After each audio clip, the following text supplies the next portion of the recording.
When I was younger in high school, I had a fashion blog at the time, and I would just take pictures of myself and dress up in my backyard and just with my digital camera because I would just read fashion magazines and just was inspired. At that time too, I didn't really have the confidence or language to work with other people. I was just in suburbia in Orange County. And then when I went to school, it felt more natural to go to school for photo. That's kind of how I built my relationship with like image making.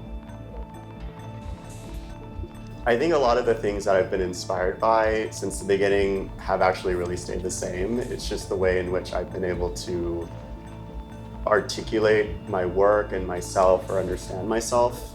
Like those things have changed, but I think in a way it's like I've always been seeking the same thing or been inspired by similar, works or with similar creative goals for myself. Even in regards to lighting, for instance, like being in the park and seeing the way that the light might change throughout the day. Like I come in with sort of my codes and the things I like and don't like, right? But a lot of it is just responding to the moment, and that feels really exciting. Studio is more about control in a sense, or execute a determined vision. There's of course chance and things that happen in studio, but it's a very different process going into a situation like the park and nature is responding to what the light or scenario might be that day. In some ways, it's honestly not something I think about. Like I think for me, it is a part of who I am, and it's a proud part of who I am. But it's not something that I let lead necessarily my creative process or my relationship to the industry. I think if I did, it would be for me inauthentic or limiting in a way that I wouldn't choose for it to be. I feel fortunate also to be able to work with amazing trans, artists and behind the camera, in front of the camera, and kind of help take part in trans culture or maybe influence what kinds of images of trans people there are out there or what stories we can tell. I have to sit back and think like, okay, well, I guess I don't really have any examples of, trans photographers working in fashion in this way. And it feels like new territory in a sense in that, that I can be one of the people to kind of help, forge that ground in a way. Energy is important. Like I think for me, I like to try to make the set feel as comfortable for everyone. Like for myself, I care a lot about the quality of what I'm there to do. Like I want the images to be as best they can be, but I also don't want to torture myself or anyone else doing it. The more comfortable people are and the more fun people feel like they can have, I think, and with a shared goal, I think that way it's people feel more creative, and I think you bring out the best in people that way. And for me, my work, I'm very intentional about it, and I think going into it, I know the kind of lighting I like and don't like and what poses I'm looking for, and I kind of know the image in mind. Not to the point where, I'm like, oh, move your, index finger half an inch this way, because I find that to be, again, a bit too restrictive. You have to create the framework, and then you have to just create all the elements, put all the ingredients for the potion, and then just set all those parts into motion.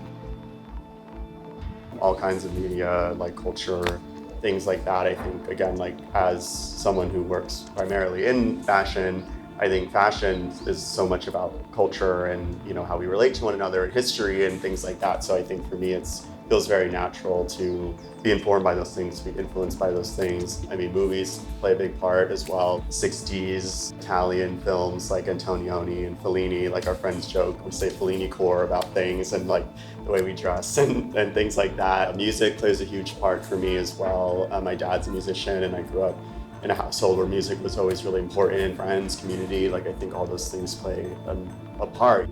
I love video games. I'm obsessed with TikTok as well.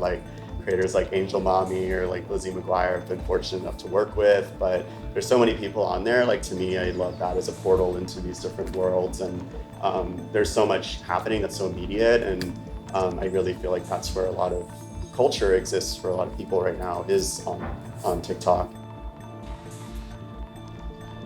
Yeah, I mean, there's more than a few, I suppose, but these, I guess, stand out for me the most.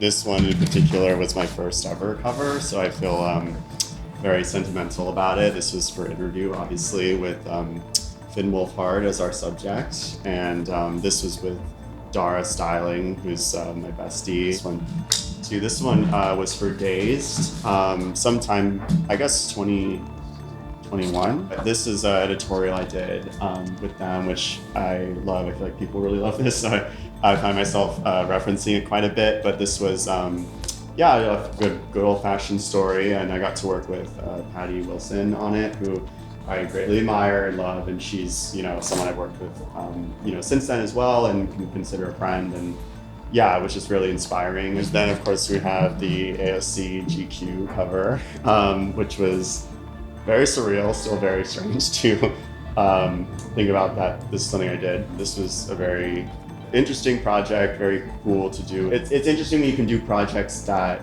you really feel yourself immersed in. So to be able to like go to a location and, you know, again, with working with like a politician, which isn't even something I necessarily thought I would ever do. Have the Dazed cover, which is recent. I mean, I've loved working with Dazed. They've always been very supportive, and I, you know, love the vision, and it's been really great to continue to work with them and to have this cover moment as well. And this I was able to do with Marcus, my partner, who's a stylist as well. And so that felt really great. And we knew Angel just through kind of living in New York and out and about. But I had met Lulu, like their sibling and partner in crime. And it was nice to be able to work together. You know, I feel lucky for sure. I feel very lucky to have that.